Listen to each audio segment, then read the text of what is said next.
Hello, this is Gestation chapter 1.5. Hopefully I can get this done in one take. Sorry for the last episode being long. Hopefully this one will be short. So where we left off is basically name lunge is actually lung. Mistakes were made. Anyways, correction has been made this episode. His name is Lung. And the way it ended was basically him turning around and facing the main character as if he's in a horror movie. He just like whips himself to face her, and it was like, oh my god. So from there, he just roars and jumps from the street to a 2-story building.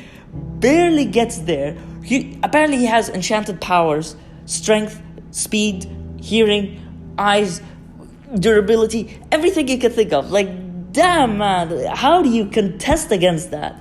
Anyways, it starts turning into a horror movie at this point, where when he jumps, he barely gets to a point where his hand is hanging on the rail of this fire escape, and like he's picking himself up. And now imagine you have no escape, because how can you outrun someone like him, right?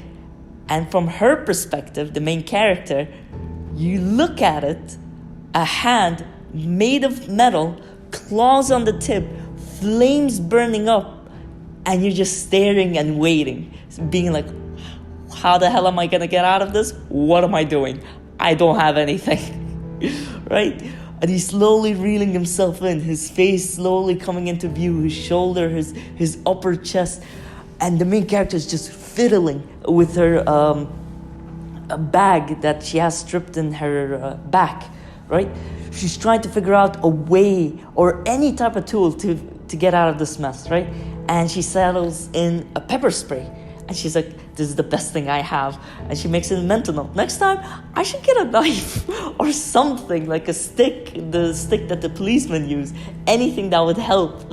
Because being hopeless and useless is not an option. So she makes a mental note, gets the pepper spray, and it's apparently only a 3-inch long pepper spray.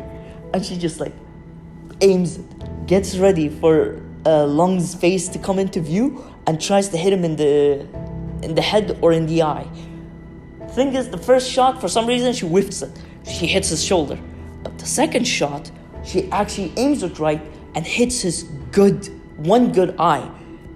And that actually results in something being impactful. He starts like, basically, he almost drops, but like holds himself and puts another hand to his face, just roaring and yelling out of pain. But that basically did nothing. It's just, she pissed him off more. So she turns around and tries to run away. But immediately, through his enchanted hearing, he realizes that, takes a fireball into his hand and just throws it at her. Boom! Hits her back. Hits her back with her hair. She trips over the fire escape. And what happens is that she immediately pats herself down. She's like, I'm not catching on fire, am I?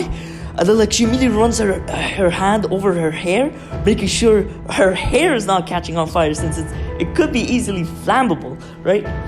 And immediately, out of panic and realizing she has no hope of running away because another fireball will come at her, and this time maybe she will burn alive.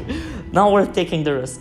She just cuddles up, puts her knees to her chest, puts her hand under her head, and just like cuddles up into the corner, hoping, please, please, please, don't see me.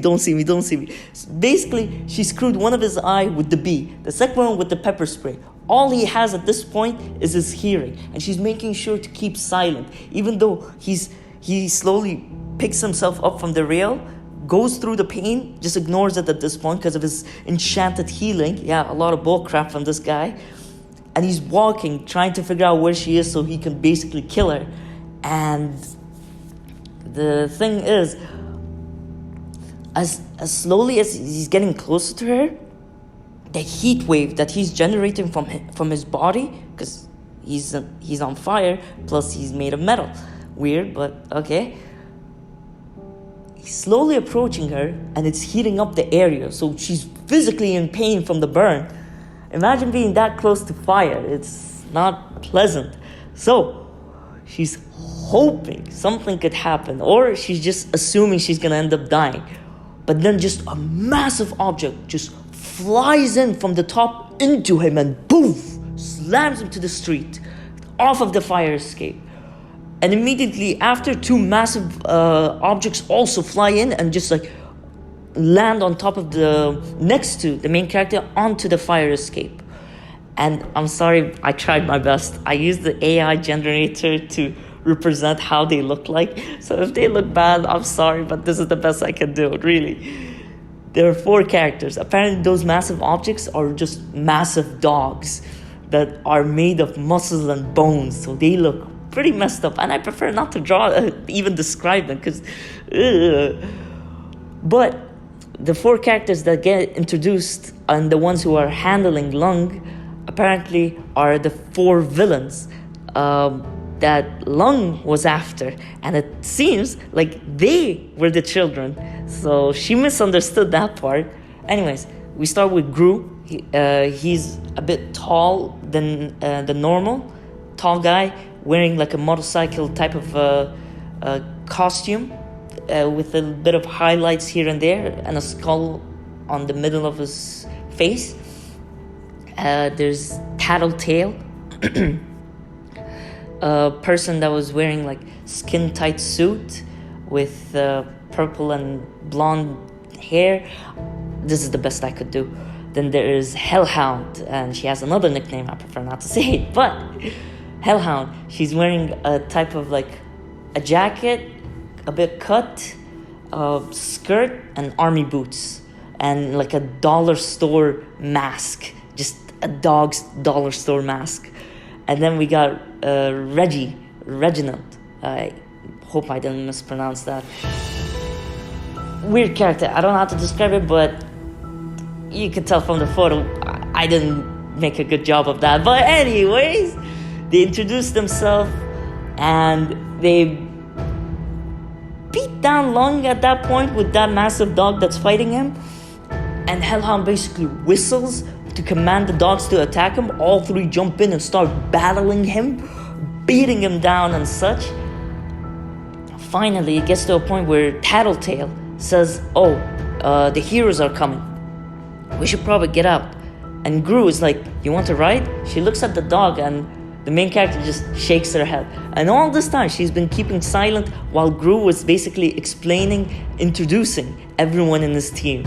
So the main character just sits there staring at them. And when they leave, that's when the realization comes in, right? Where this is what she says. She's like, oh, wait, I hope I have it. I don't have it. Too bad. I'll put the text in there and hope for the best. But I'll get the recording in anyways. Found the text. So it says, when I realized what just happened, I could have cried. It was easy enough to pin down Reggie, Tattletale, and Hellhound as teenagers, but it wasn't much of an intuitive... How do you pronounce that again? Intuitive leap to guess that Gru has been one too. The children Lung has mentioned, the ones that have gone so much effort to save tonight, were bad guys. Not only that, but they mistaken me for one too. I was like, oof, what a way to end it.